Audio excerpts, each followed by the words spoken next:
আসসালামু আলাইকুম। ওয়ালাইকুম আসসালাম। জি, আমার বাবু ৮ বছর বয়স, ছেলে বাবু। তো ও রাত্রে দেখা যায় যে মাঝামাঝি রাত্রে প্রসাব করার পরেও মানে উঠায় প্রসাব করানোর পরেও শেষ রাত্রের দিকে আবার প্রসাব করে ফেলে বিছানায়। তো একটু এটার ব্যাপারে কোনো সাজেশন থাকলে কাইন্ডলি দিবেন। জি, ডক্টর আপনাকে শুনতে পাচ্ছে। আপনার কোনো প্রশ্ন আছে আমাদের দর্শকের কাছে? না, ঠিক আছে। আমি শুধু একটা জিনিস বলতে জি। চাই, ও কি ঘন ঘন সারাদিনই ঘন ঘন প্রস্রাব করে? না, না, ৫ বার ৮ বার প্রসাব করে সারাদিন। আচ্ছা, জি, আমি বলছি, আপনি শুনুন মনোযোগ দিয়ে। এটা কিন্তু আপনি জানেন খুব কমন একটা সমস্যা, যে বাচ্চা ব্যাড ছেলে, ওয়েটিং এর যে ব্যাপারটা। মানে যেটাকে আমরা বলি মানে নকচার্নাল অ্যানিউরিসিস বলি আমরা। তো এইটা আসলে হচ্ছে বিকজ অফ বাচ্চাটা তো ছোট, তার কিন্তু এখনও মানে যে সেন্ট্রাল নার্ভাস সিস্টেমের ম্যাচুরিটি ওটা এখনও আসেনি। বাচ্চারা কিন্তু দেখবেন যেখানে সেখানে দাঁড়িয়ে ও কিন্তু হয়তো প্রস্রাব করে দিচ্ছে, তাই না? তো এইটার একটা বড় কারণ হলো এই ধরনের জিনিস হয়। তো এটাকে আমরা বলি যে বাচ্চাটাকে কোনোভাবেই যেন বাচ্চাকে বকাঝকা করা না হয়, তাতে কি হয় কি সে আরও বেশি মেন্টালি মানে অফেন্ডেড ফিল করে না। এই জন্য যেটা হবে, বাচ্চাটাকে সাহস দিতে হবে, বাচ্চাকে বোঝাতে হবে, কাউন্সেলিং করতে হবে যে এটা খুব স্বাভাবিক একটা ব্যাপার এবং এটা খুব সহজেই ঠিক হয়ে যাবে। আপনার যেটা করণীয় সেটা হলো বাচ্চাকে ঘুম পাড়ানোর পরে 2 ঘন্টা বা 3 ঘন্টা পরে উঠিয়ে একবার প্রস্রাব করানো। বাচ্চাকে বলা যে তুমি যদি আজকে এই প্রস্রাব আটকে রাখতে পারো, সকালবেলা তোমাকে একটা চকলেট বা কিছু একটা উপহার দেওয়া হবে।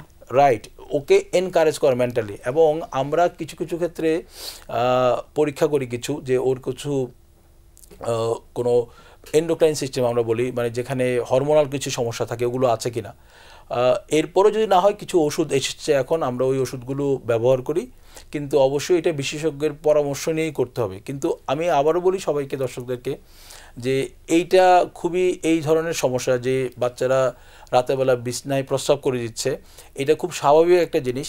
বয়স হওয়ার সঙ্গে সঙ্গে এটা ঠিক হয়ে যায়। খুব কম বাচ্চারই চিকিৎসার দরকার হয়, আমরা ওষুধ দিয়ে এই জিনিস চিকিৎসা করা সম্ভব এবং সম্পূর্ণরূপে সেরে যায়। জি, যেহেতু ইস্যুটা এসেছে, অনেকেই প্রবলেমটা সাফার করেন। সো এই ব্যাড ওয়েটিং এর জিনিসটাকে, যেমন আপনি বললেন, একটু এনকারেজ করা বা তাকে বোঝানোর বিষয়টা যেরকম আছে, টয়লেট ট্রেনিং এর বিষয়টা আসলে কতটুকু ইম্পর্টেন্ট এবং সেটা কিভাবে করতে পারেন, যেহেতু উনি প্রশ্নটা করেছেন, প্যারেন্টসদের জন্য কোনো অ্যাডভাইস এটা আছে? খুব ভালো কথা বলেছে। আমরা প্রায় দেখি যে ছোট বেবি কিন্তু ওরা প্যাম্পার্স পরে থাকে, এবং আপনি জানবেন যে এই প্যাম্পার্স অনেকক্ষণ ধরে যদি পড়ে থাকে এবং যদি ঠিকমতো টেক কেয়ার করা না যায়, তাহলে মানে মূত্রনালীর প্রথম থেকে শুরু করে লোকাল স্কিন এক্সকোরিয়েশন, ইনফ্লামেশন, মানে অনেকগুলো চর্ম রোগের সমস্যা সৃষ্টি হয়।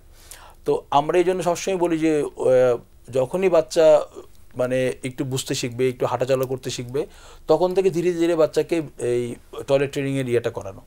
এবং আমরা দেখবেন অনেকেই আছে যে রাতেরবেলা ঘুমানোর আগে অনেকগুলো পানি খেয়ে শুই, এবং আমাদের ধারণা যে অনেকগুলো পানি খেয়ে যদি শুয়ে পড়ি তাহলে কিডনি ভালো থাকবে। কিন্তু আপনি জানবেন যে যখনই অনেকগুলো পানি খেয়ে আমরা বিছানায় যাবো রাতে, উনি কিন্তু রাতে 2 বার 3 বার, আমার এমন রুগী আছে বলে যে আমি 3 বার উঠি। তো আমি জিজ্ঞেস করি যে আপনার কি এটা সমস্যা মনে হচ্ছে না? উনি বলেন না, আমি তো হ্যাবিচুয়েটেড, মানে 2-3 বার উঠাটা আমার, হ্যাঁ, ওনার কিন্তু ঘুম হয় না ঠিক মতো। এই জন্য বলি যে রাতেরবেলা শোয়ার আগে খুব বেশি পরিমাণে পানি না খাওয়া, পানিটা সকাল থেকে শুরু করে সন্ধ্যা পর্যন্ত খাওয়া, সন্ধ্যা থেকে রাত পর্যন্ত একটা লিমিটেড পানি খাওয়া। কিন্তু খুব ভালো হয় যদি কেউ রাতেরবেলা উঠেন মাঝখানে 1 গ্লাস পানি খেয়ে থাকা, কারণ তখন শরীরে লবণ এবং পানির যে ঘনত্ব আছে এটা অনেক বেড়ে যায়। এই জিনিসগুলো বাচ্চা বয়স থেকেই শেখানো। কনস্টিপেশন না থাকা, আমরা অনেক মেয়ে বাচ্চা পেয়ে থাকি যাদের কনস্টিপেশন থাকে, মানে কোষ্ঠকাঠিন্য থাকে, পায়খানা ঠিকমতো হয় না। এর জন্য কিন্তু প্রস্রাবও অনেক সমস্যা হয়, ঠিকমতো প্রস্রাব হয় না, ব্লাডার ঠিকমতো খালি হচ্ছে না, মানে রিকারেন্ট বারবার ঘন ঘন করে করে ওনার ইউরিন ইনফেকশন হচ্ছে। সুতরাং আপনি যেটা বলেন ভেরি ইম্পর্টেন্ট, যে টয়লেট ট্রেনিংয়ের ব্যাপারটা বোথ, মানে বাউল মানে ট্রেনিং, পায়খানা কীভাবে করবে, কতটুকু খাবে এবং পানি কীভাবে খাওয়া উচিত, এবং মা বাবাদের উচিত যে বাচ্চাদেরকে যখন থেকে সে বুঝতে শিখবে, হাঁটাচলা করতে শিখবে, অভ্যাসের ব্যাপার আছে, যত আর্লি শুরু করবে তত তাড়াতাড়ি বাচ্চা অ্যাডপ্ট করতে পারবে ওই সিচুয়েশনটাতে।